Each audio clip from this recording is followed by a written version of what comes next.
Steven, Hey. I've called you here for an emergency session. I know, it's crazy.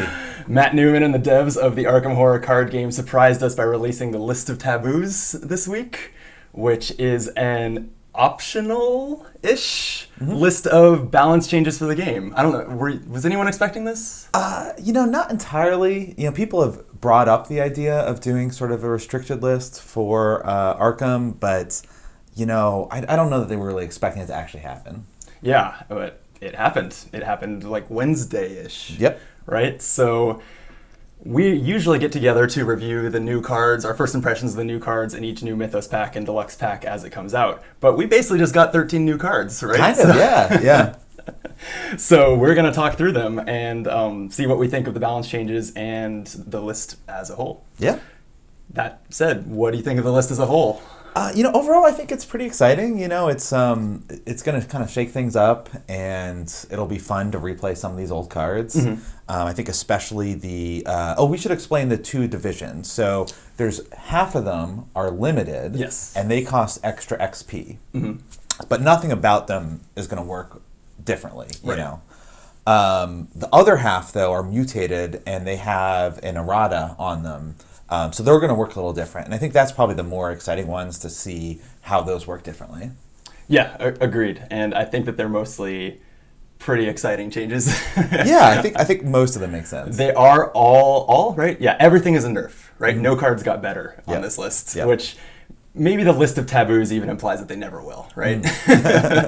Yeah. You don't call it the List of Taboos, then make a bunch of things stronger than they were. Yeah. These are things that you are now a little more punished for playing than you used to, or a little less likely to play. Mm-hmm. I really like the list. I'm really pleased that we got this. I think it was a great decision. I don't love the, this is an optional experienced player variant messaging. I wish that we were just encouraged more strongly to follow it.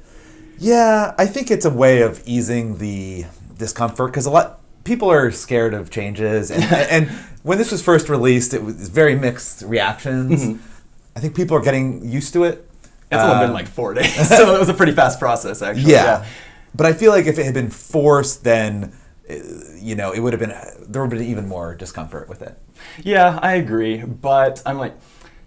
And you can, when you talk to people on Discord and something, lots of people have ways that they house rule this game. It's a cooperative game. Literally every rule in this game is optional. If you decide that you're down to 1 health and draw a treachery card that's about to kill you and you want to just shuffle it in and draw another one, the police are not going to come and arrest you.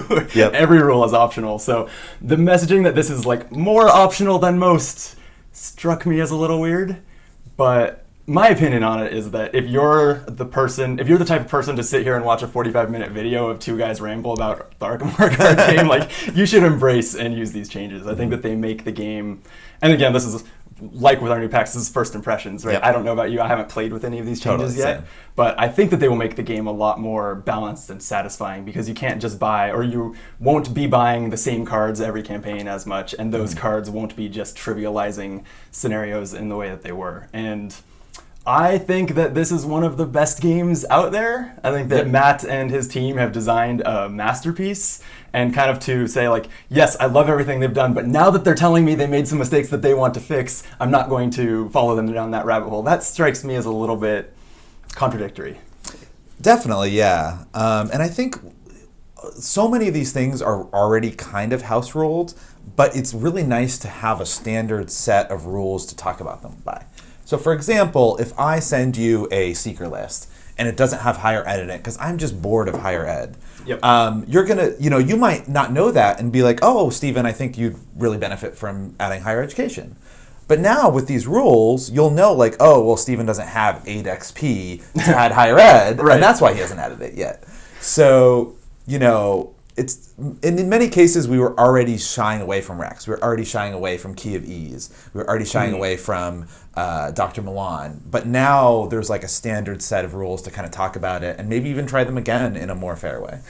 Yeah, in a way, right, I completely agree. Someone like Rex, it just makes the game so easy and just feels so broken. And I play mostly multiplayer, and if I play as Rex, I am by far the the strongest person at the table, which doesn't feel good for the other players at the table. I mean, has anyone played multiple campaigns with Rex? Like, everyone just plays him once, and then they're like, okay, that was broken. I get Never it. again. So actually nerfing him here kind of brings him back into, like, makes him no longer binder fodder that he kind of was because he was like too strong to be fun.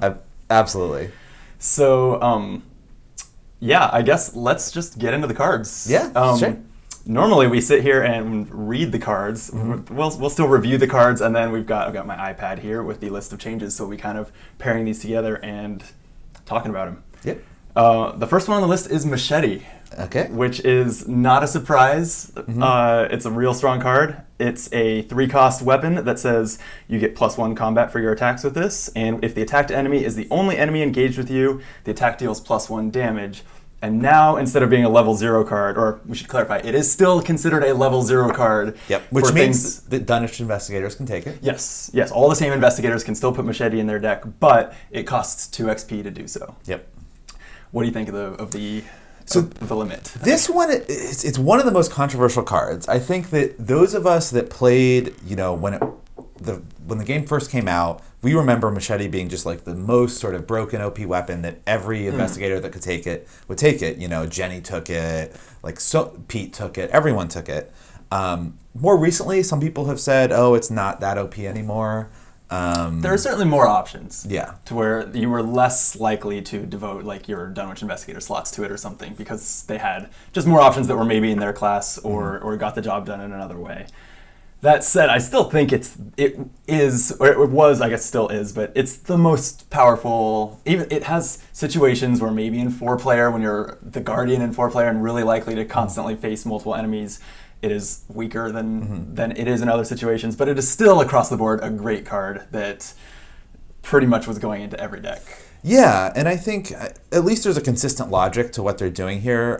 We'll cover it later, but they clearly want to make weapons that deal extra damage on an unlimited basis much harder to get. Yes. And I think that that's a perfectly valid design strategy. I agree, and I think that that's exactly what this has done. Is it said that level 0 weapons cannot do 2 damage infinity times. Yep. Right? Yep. At least not without... Does Switchblade 0 have a way, like if you pass by 8 or something? I can't remember. Yeah, it might, but it's hard to do, But yeah, and like Machete was given a run for its money by Enchanted Blade, which we've done some talking about on these videos, but it only has 3 charges that do that do the double damage, and then it dies off. So yeah, I think that's fine. I think a level 0 deck just being able to do either 1 damage with some extra combat stat repeatedly, or put some ammo, some charges on the table to do extra damage. I think that's a fine baseline, and I think we'll be fine without this card in our level 0 decks. And it actually reminds me, I've been playing Resident Evil 7 recently,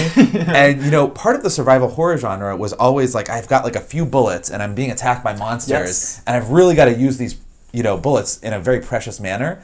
And it makes sense for Arkham to feel like a Resident Evil game. It is a horror game, but it never really felt that way. Right. I love that point. That's never crossed my mind, but that running out of ammo feel is really fundamental to the genre of game that this is, and this gets us a little closer to feeling that more often. Yep. I like that. Do you think you'll still be buying it for your deck? I don't know. I mean, it is possible that this will just knock it out of the game completely, but even if that happens, I think that's fine, Sure. I mean, after 3 years of playing this in every deck that can run blue cards, pardon me, I'd be pretty okay with that too. I think that putting 1 experience on it just to keep it out of the level 0 decks, but still keep it on the cheap side would have also been fine, but I agree. I'm not too worried about losing it. I'm ready to have to try some new toys, basically. Yep, totally. All right. Remind us about Elusive. Sure. So Elusive is a fast card for 2 resources that lets a rogue disengage from all enemies and move to any location with no enemies, revealed location. I would say it's always been a strong card, like either a 1 or a 2 of in pretty much every rogue deck. Yeah, and so now it's now 2 XP to add it, right? We should say. The limit on the limited list is an extra 2 experience. So the same cost as Machete to add it to your deck. I think you're probably not going to see it as 2x a lot in rogue decks anymore.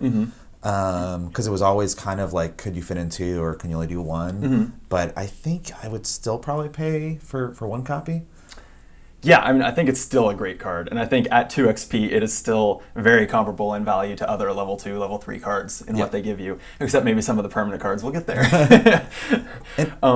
It's also going to help increase the use of I'm Out of Here, which is a rogue card that lets you resign. Yes. And most people didn't play it because they just figured I'll just play Elusive and Elusive to the resign. Just hop to the resign. Yeah, exactly. I mean, the efficiency of this card has always been nuts. Yeah. Like, in the situation, I mean, this is a little bit of best case scenario, and it's risky to only evaluate cards on like best use, but it was really pretty common that this could do something like, for this fast card, for 0 actions, you get like evade, move, maybe even a third or fourth move. Yeah. Like, it was nuts the value that gets packed in this card. We're gonna look at Ace in the Hole and stuff that gives you 3 extra actions, and this was probably more than 3 extra actions in value a lot of the time. There are some scenarios that this makes very easy.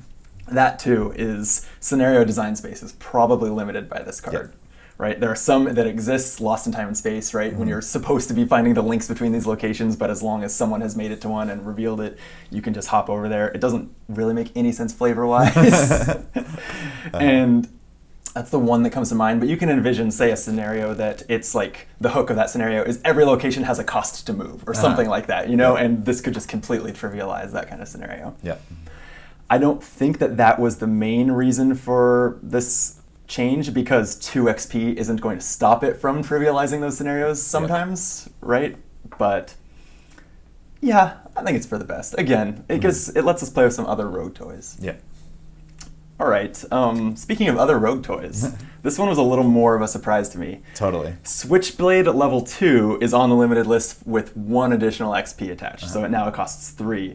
And this was the 1-cost fast weapon that has fight. You get +2 combat for the attack, and if you succeed by 2 or more, the attack deals +1 damage. And it takes 1 hand. My first thought was, this had to happen because this having the same cost as Machete would not compare well. Totally. Yep. It's probably better than Machete, but Yeah, I think it's a little better than Machete. It's close. yeah. So once Machete was bumped up, this being the same cost for probably better. It's a little more luck based, as probably it should for a rogue. Like you can draw the wrong token and still pass, but not get that plus damage. But yeah, I think just kind of moving up that baseline, that baseline value for weapons that don't use ammo, just like this one, kind of forced them to, not forced, but they must have taken a look at all of these, basically. Yeah. No, I think I'm sure that like in a Leo or Jenny deck, like someone, said, okay, I'm just going to play Switchblade instead of Machete. And, they decided to make that a bit more expensive. So weird, but it also makes sense. Yeah, and I think the same times that I was buying this, which was not all the time, but some rogue decks definitely like to have Switchblade. It's a strong weapon. I think I'll probably still be putting them in those same decks. Putting this in those same decks. The 1 XP difference just means I have 1 XP less to do other things with it, so it makes me probably not heavily reevaluate this card. Totally. But a card that we might need to heavily reevaluate is Higher Education. All right. So this is a permanent that when you have 5 or more cards in your hand, you can spend a resource to get 2 will or to get 2 intellect. It was a 3 XP card. It is now an 8 XP card. Yes, +5 on the limited list. Which is wild, but it actually makes a lot of sense. So one thing about higher ed is it was in almost every Seeker, especially, comboed with Milan and Rex, or Milan and Ursula, and it was just really, really strong. I've seen Ursula build, for example, that use the bow because they no longer need to hold any magnifying glasses, right? Because they can just spend $1 with higher ed. Yeah, and then get it back when Milan gave it back to them every time. Exactly. Yep. Which we'll get to him, but. And there really was no reason to play any of the non-permanent stat boosters. So there was this really cool cycle. Was it Dunwich or Carcosa of the composures? Yeah, that was in Carcosa, I think. Yeah, and it was they had this unique thing where they came into play fast and they had 1 sanity. But if you took any horror, you had to put it on them before you put on your investigator. So it was kind of temporary stat boosters. and they were unique idea. No one played them. Right. Because these are just better. You know what's even better than fast? Starting and play. Right. And so I am not shocked that these, I think that it's been a long time coming that a lot of these permanent cards see some changes, because permanent as a whole is just nuts. And I think the designers really underestimated it. Just buying a permanent card essentially means permanent +1 starting hand size. And then that starting card is free and fast. And whatever it does is, in the case of something like higher education, is also nuts. Right? Like if higher education was on a 3-cost asset, it would have been a fine level 3 card, right? Because it's just so good. So yeah, I think that permanent was was a pretty big misstep in the early design of this game. And I think even some of the cards, I think lately things like Stick to the Plan, which was that in the Forgotten Age cycle? I can't remember when that came out. Some of the more recent permanent cards have had higher costs attached. I still think a lot of them are overpowered. Because they all have that innate +1 hand size, and card games are supposed to a lot of the fun and a lot of the balance of the game comes from the variability. Nothing's for sure. The game is so different based on just the order that you draw your cards, and these completely break that. So I'm completely fine with paying a much steeper cost for the privilege of breaking the fact this isn't a card game anymore. It's a little more of a board game. You just have this stuff. Yeah, so I think this is fine. I think I will still use this sometimes, and I'll feel better about doing it. It won't feel so cheap, and it'll be it'll be in decks that I've built around it a little more. I've been doing cryptic research. It's the draw 3 cards, stuff like that. I'll make sure to pair this with cards that help me keep my hand full. Yeah, because I think there were some, obviously there's synergy with Rex, so you'll probably still play it if you're doing Rex. But I was thinking of adding this to Joe, where I don't think there's a ton of synergy. And now I think I'll probably play Scientific Theory, which is the Composure. Sure. And save 7 XP, Right. You could do a lot with 7 XP in Seeker. Okay. In the same vein, the Rogue permanent is on the limited list too, also for +5 XP.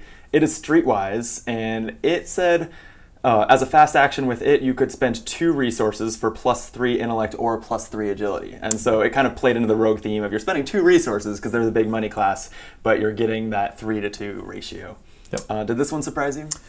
It would surprise me that it was as high as higher ed, because it never had the same reputation as higher ed, as this super broken card that the best investigators in the game really abused. But it still does have the same issue of permanents are just too strong, and there's not a lot of reason to play other stat boosters if you're Rogue. So I think it needed to be hit.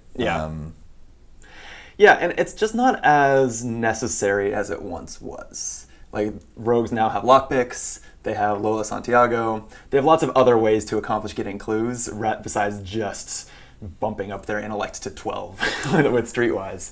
So one of the stated intentions of this list of taboos was also to provide a little bit of a rotation to the game, where some of these, I feel like some of these need to be permanent. I don't want to see Milan come back to his old form pretty much ever, but the article that came out with this did say that some of these were intended to be temporary and just to kind of push you in a different direction, maybe for this year, and in 6 months from now or 12 months from now, a couple updates to the FAQ down the road, maybe Streetwise will inch back down and let that just big money investigators pouring money into Streetwise be a little bit more of a thing. I think that's fine. I think that's great. I'm excited to be pushed in new directions. The one thing about it that's a little interesting is that this Streetwise is used by Preston more than any other investigator. And so having this come out in the middle of sort of the first cycle with Preston, I'm sure people will be able to find new builds, but right now people are kind of scrambling. I don't know how to play Preston without getting Streetwise on scenario 2. It's very true, because Preston, at first glance, the first thing you think when you see him is, oh, he's supposed to use talent cards. He has all this money that goes away every turn. You got to, and his stats are crap, so you got to pour that into stats. And Streetwise was the most obvious way to do it. So yeah, that may push Preston more towards. We've gotten intel reports, and I think from previews we know that more of those service cards where you can put a lot of money into events to get splashy effects. Maybe that's more the intent for him going forward, and we'll see how well that plays. He may just never be the same, which would be a little tragic, because it would be a little soon to lose a new investigator like into kind of the skids territory? Yeah, I think you'll still be able to make him work. But he might be a bit more like Calvin, where it's like a fun challenge rather than like a, super tier 1 investigator, which I think he actually turned out to be is pretty solid. So yeah, he might become a bit more of a janky challenge, but that can be fun too. Yeah, for sure. Okay, I was more surprised by this next one.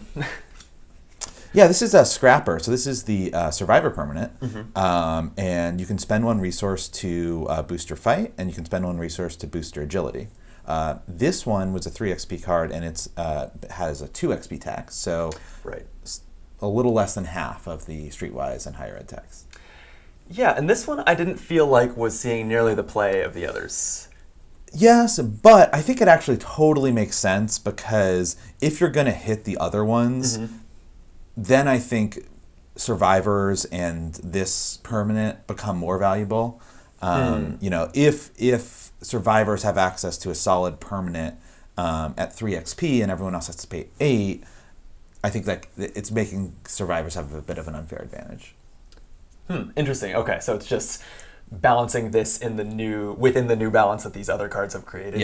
Yeah, I was going to say, even though maybe we, at least I, and I think the greater community don't tend to play this much, it could also just be that the designers think the community is underestimating this card, right? And they're just telling us, this card has been better than you guys realize. In our playtesting, it kicks ass, and so we're just nipping this in the bud now. Yeah, and I mean, it was played a lot in Dark Horse builds, because you want to spend all your money. Right. So I've certainly seen it in like Calvin. So, it was like a solid card. It just didn't blow you away the way higher ed and Streetwise did, which is why it wasn't hit as hard. Right. Yeah. It's I kind of wish after now that they've put 3 of them on this list, I wish they just included the other 2 in the cycle, just for like the part of my brain that likes aesthetically pleasing, like complete packages. I realize that Blood Pact is not on the same playing field as these, and the Guardian one I can't even recall the name of. Yep, it's bad. Yeah. For context, there's a Mystic one that lets you take Doom to boost your stats, and a Guardian one that you can spend a bunch of money and then you boost the stat for the rest of the turn. Yeah, I think it's 2 resources per 1 stat though, or something like that. Yeah. It lasts for your entire turn, so multiple tests is the idea. It never really worked. Yep. So, yeah, I guess it would be kind of silly to put them on this list, but I would just like to have seen them being like, you know what, that whole cycle is just going up a little bit. I would have been limited 0. Okay, sure, yeah. It would just to scratch that part of my brain that likes to see them all included together. Sure, why not? Okay, so that is all of the limits, and the next part of this, it's all under the blanket of this list of taboos, but it's the mutated cards.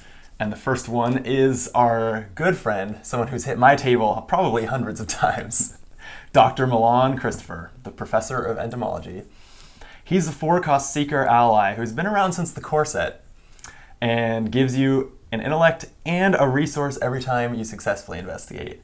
His mutated version, so those mutations are not more XP, they change the text of the cards, right? Is it always text? I don't think they change costs or anything. Yeah, they all change the text of the cards. Now, he says, after you successfully investigate, exhaust him. Which, okay, right, it's a little confusing almost the way it's phrased here. That all comes before the colon on the card. So it's after you successfully investigate, exhaust Dr. Milan Christopher, colon, gain 1 resource. So exhausting him is part of the cost of gaining a resource. I'm pretty happy about this. How about you? Yeah, it totally makes sense. I mean, how many games have you gotten like 12 resources or 20 resources back from him? Right. It's nuts. I mean, in our video campaign of Dunwich, I know it's been a while since the last one came out, but we'll be continuing. Like every game of that, I'm playing Ursula and have Dr. Milan, and yeah, I've been ending with 20 resources in some of these games.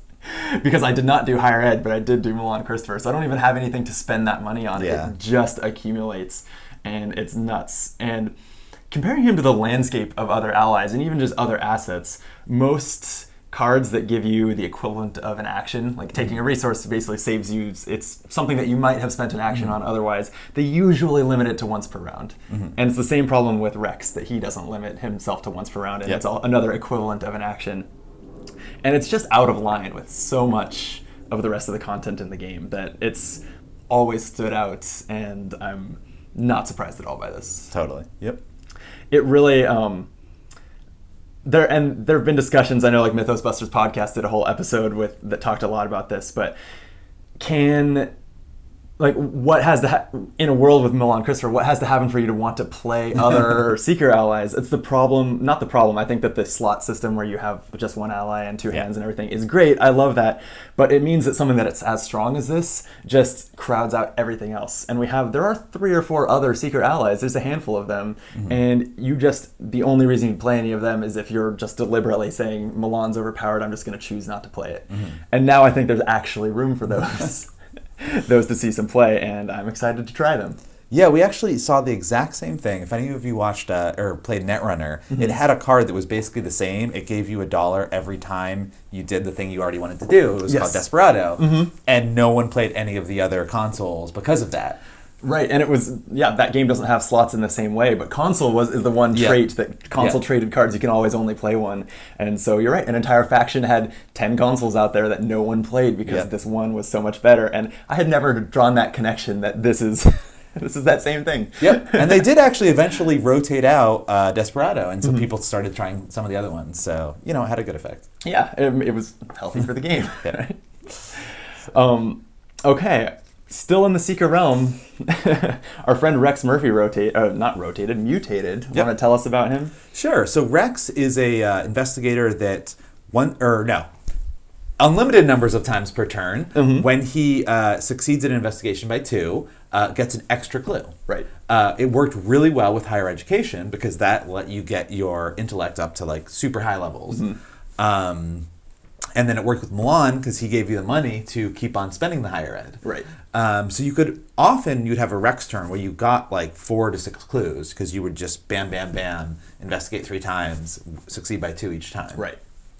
You could also do kind of cool stuff, like you could do burglary and scavenging, and you end up like investigating for $3 and you get a item back, and then you still get a clue because his ability worked even if you didn't get a clue on the first investigate.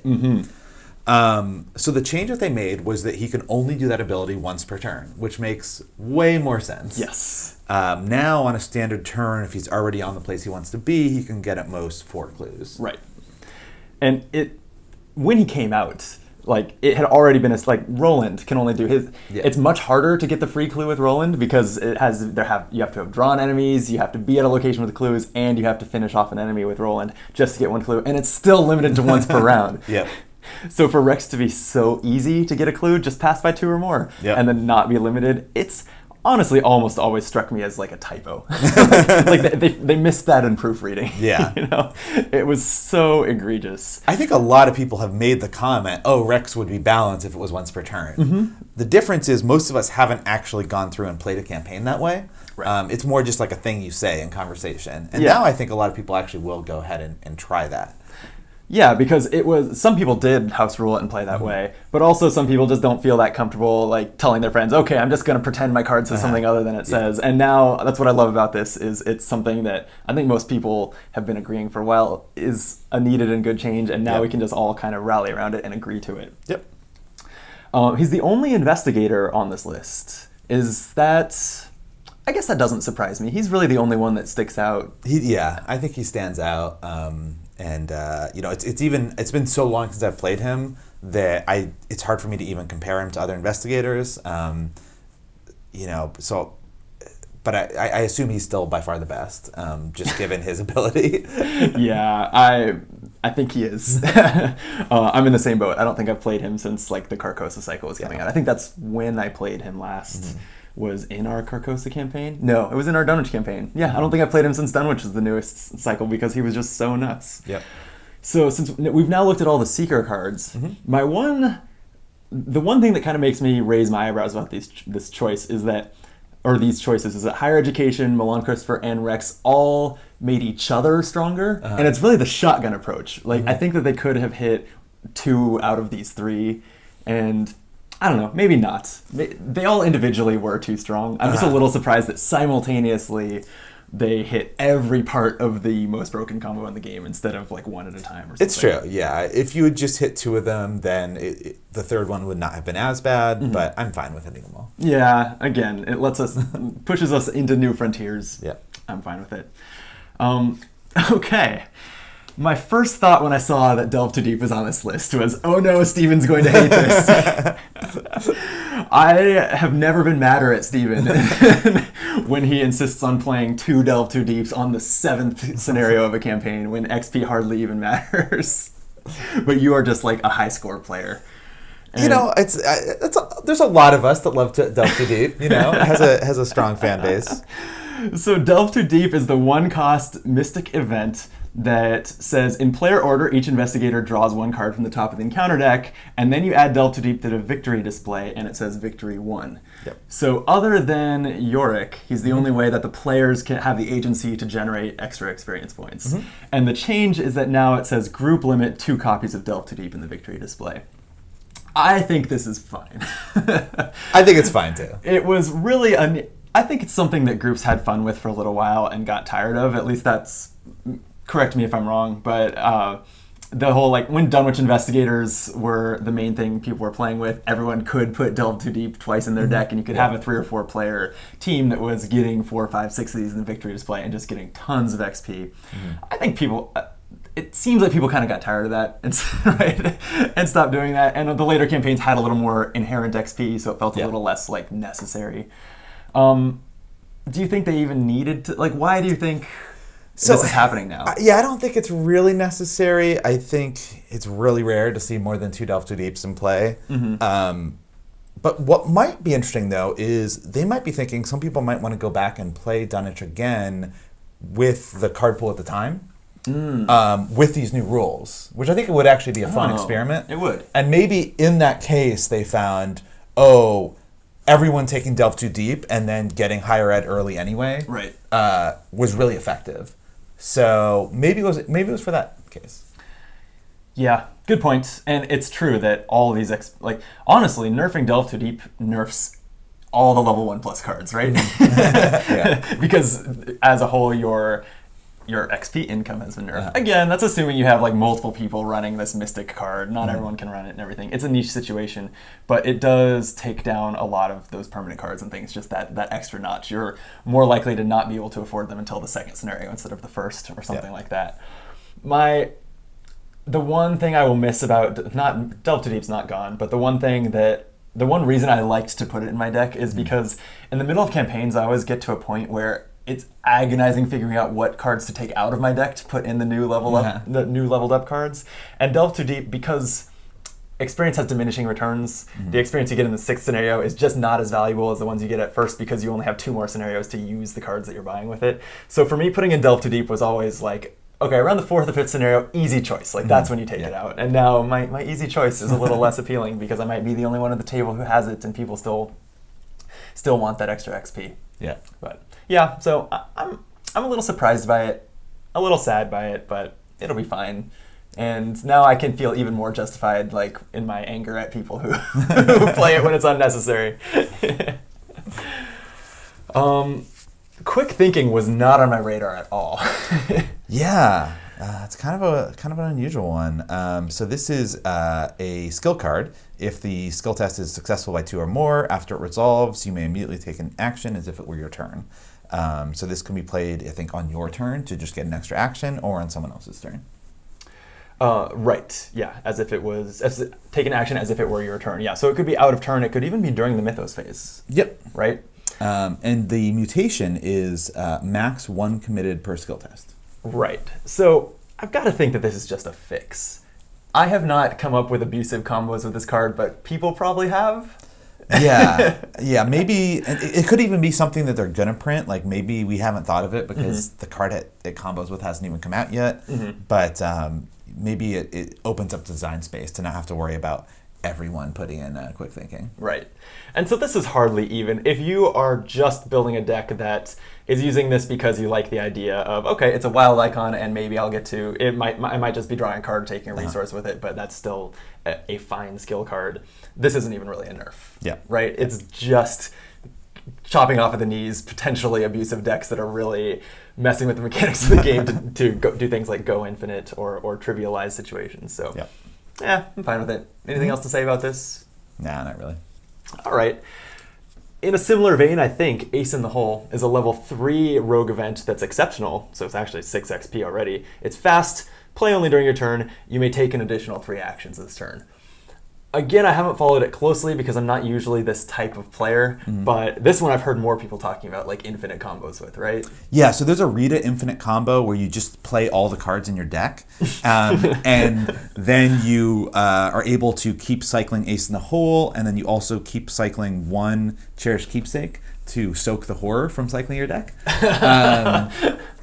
Perfect, yeah. And I think I forgot to say this. The change is max once per round. Yep. And yeah, fine. Yeah, it's like you can still, that's the kind of combo that you want to just play for a scenario or two. So you can just play for a scenario or two without the taboo list and then, get it out of your system. Right, yeah. That's true. If you're the person looking to break the game in half and to just like hit round 5 every game, I just play my whole deck until we've gotten all the clues, like you probably don't mind just skipping over the taboo lists to do that anyway, so great, more power to you. But this at least kind of puts the developers recognize that this is a thing and are doing what they can do to say, like, this isn't really the intent. Yeah, and this way, if there ever is like some kind of sort of competitive or event sort of Arkham thing where like maybe groups get together and like try to show off who has the best deck, and who can complete a scenario the fastest or whatever, like someone doesn't just show up to that thing with this infinite combo deck and blow everyone away. Right. So okay, we're still in rogue territory. A lot of rogue cards made this list. Yeah, I've got to say that kind of surprised me. I think that the fact that the rogues are the most represented just in quantity of cards on this list, I would not have predicted. They're really only there more than Seeker because some of them are those like fixes more than nerfs. But yeah, I don't think that rogues are the strongest class. Like Seekers make sense. Like it is rarely a disadvantage to have a Seeker in your group. Like if you're playing 3-player and you can add a 4th person who's a Seeker, it almost always makes your group better. You know, I don't necessarily feel that way about rogues. I think they're fine, but they didn't scream out OP. Yeah, but here we are with Sleight of Hand on the list. It's the 1-cost event from the Carcosa cycle. So one of the more recent cards, one of only 2 Carcosa cards on this list. Everything else was core or Dunwich. It says fast play only during your turn. Put an item asset into play from your hand. At the end of your turn, if that asset is still in play, return it to your hand. So obviously ideal with things that use ammo or charges or uses so that you return them to your hand and have them all over again. Plus you got to burn all those charges at the low cost of 1 resource. Yep. This has to be the card that I am most I'm excited about this taboo list. I plan to exclusively play with it, but I am going to miss Sleight of Hand. So you should read the mutation. Thank you. Yes, I keep forgetting that. The mutation it now switches to put an item asset into play that takes up fewer than 2 hand slots from your hand. I think the reason for this is obvious. It's not called Sleight of Hands. True. It does make the flavor of this make a lot more sense. Like, I'm currently partway through a campaign with a friend where I'm playing Leo and have Sleight of Hand, and I'm Sleight of Handing flamethrowers into play. With Sleight of Hand deftness, I am strapping this flamethrower onto my back using 2 hands to deal out 12 points worth of damage, and then just put it back in my satchel. It makes no sense whatsoever flavor-wise. Yeah, so I think we're definitely losing a fun combo, but I think it's part of the broader strategy of making ammo more precious, So if we're not having machetes and we're not having switchblades as often, the fact that you can just cheat out a flamethrower and do 12 damage without really spending any ammo, maybe doesn't fit in the new world. It was pretty busted. I guess it was just one of my favorite kinds of busted because it wasn't like a permanent. Yep. You still had to draw the right cards. You still had to put the combo together. You still had to pay resources for some of these things at least. Like, it didn't feel as wrong to me. Yep. And it was one that I was still, like, I wasn't going to play it in every deck, but it was one that I was happy to have fun with now and then. So. Yep. I agree that it probably needed to go, or at least needed to be tightened up. Sleight of Hand is still going to be a great card. I mean, Sleight of Hand with Flashlight is great and still is. Yeah, And in this new world where maybe you're only playing ammo weapons and you don't have a machete, then the fact that you can, shoot something with your 45, bring it back, and put it out again is a lot more valuable than it was. Yes, agreed. So, like, begrudgingly, I'll admit that, yes, it's a good change. Honestly, I like all the changes here. But it's the one that I'm, like, with a heavy sigh.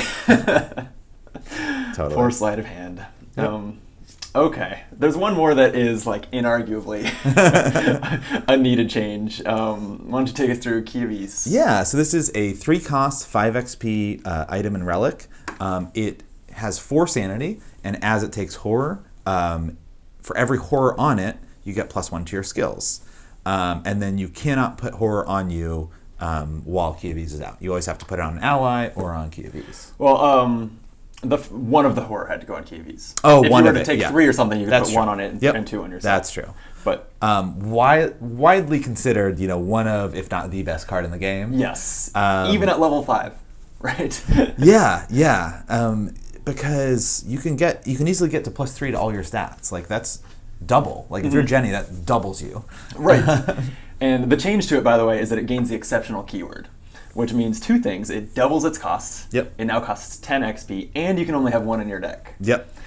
So I honestly think that some decks still will be happy to do that. I think Yorick will happily pay 10 XP for this, because Yorick can play this over and over with his ability. Yeah, right. Yeah, if it leaves play taking that 4th horror. Yeah, for one thing, it has this weird rider. This has always made no sense to me, but when the Key of Ease leaves play, discard the top 10 cards of your deck. Yeah. Yorick's like, sure, great, put more in my discard pile that I can recur.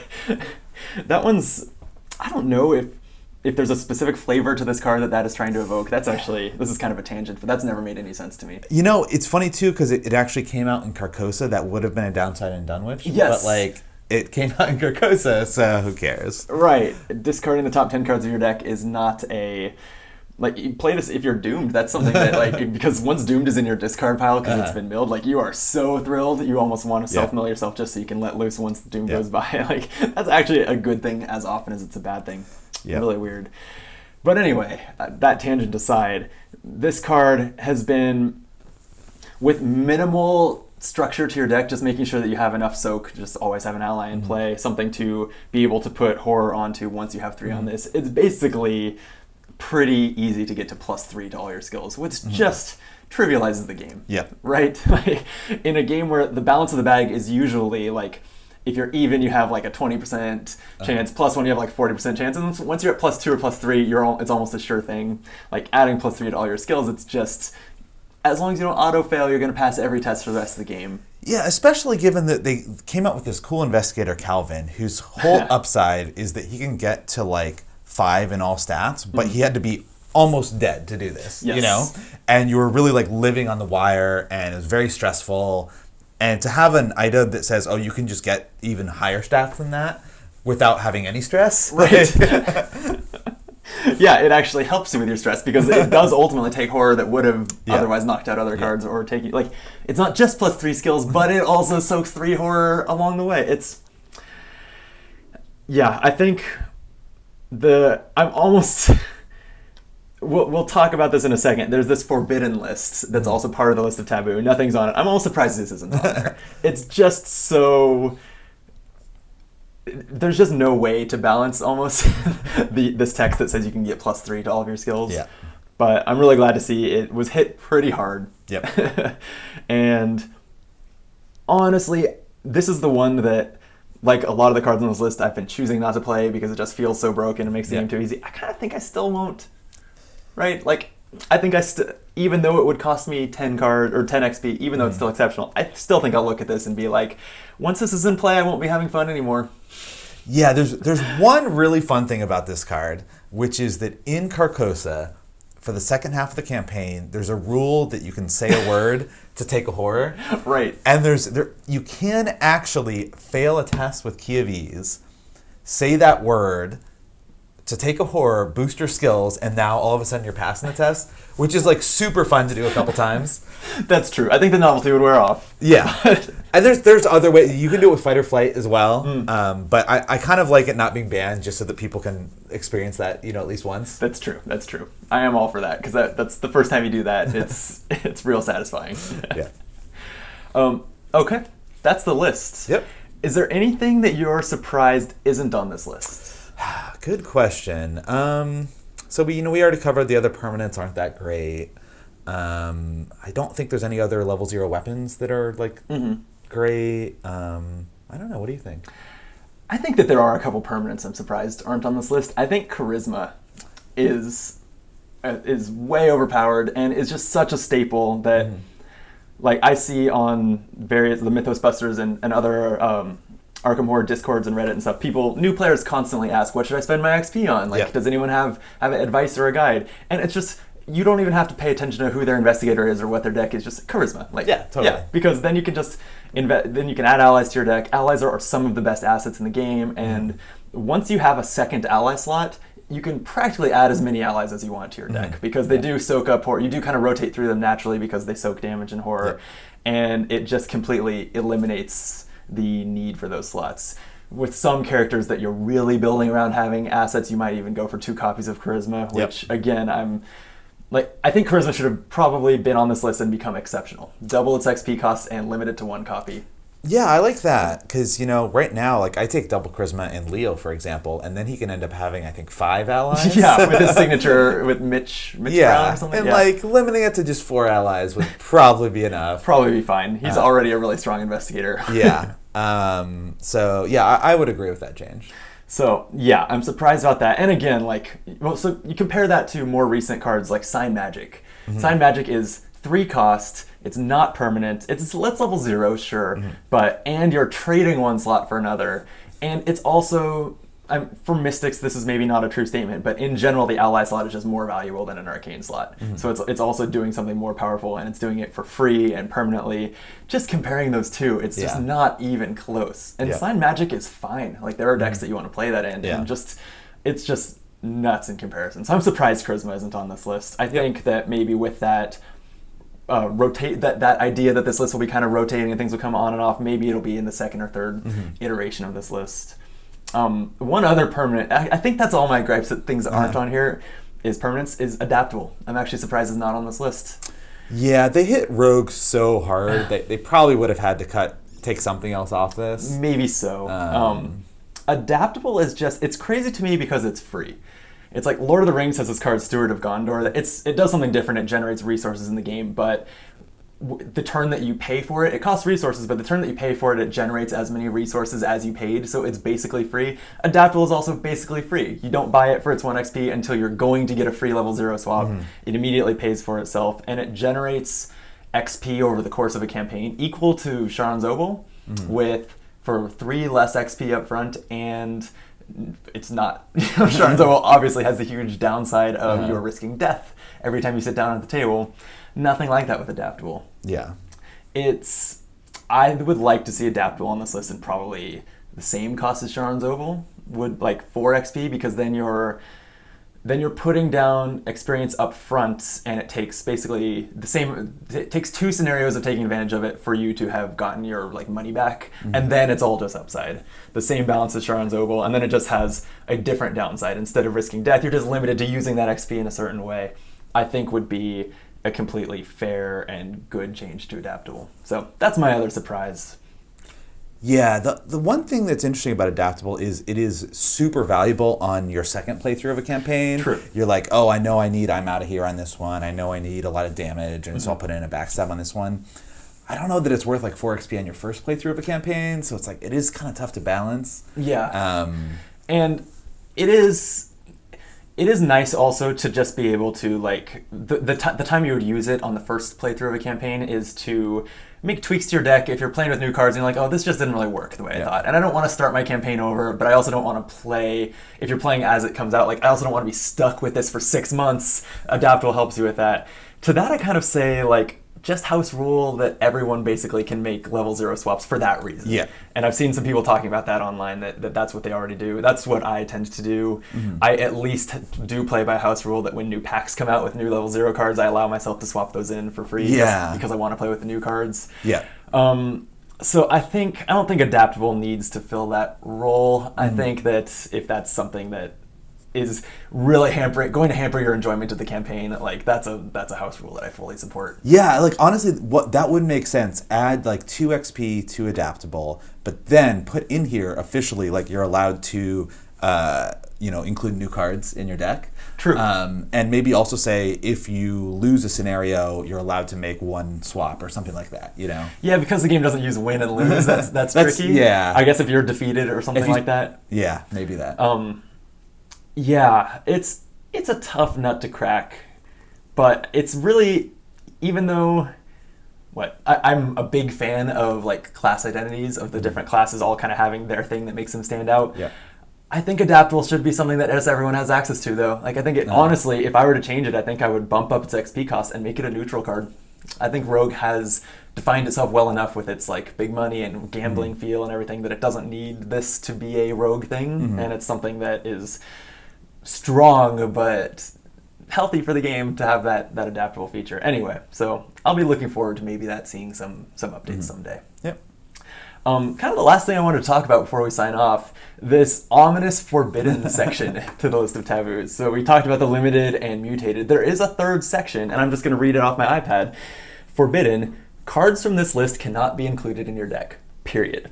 And then it says, there are no cards currently on the forbidden list.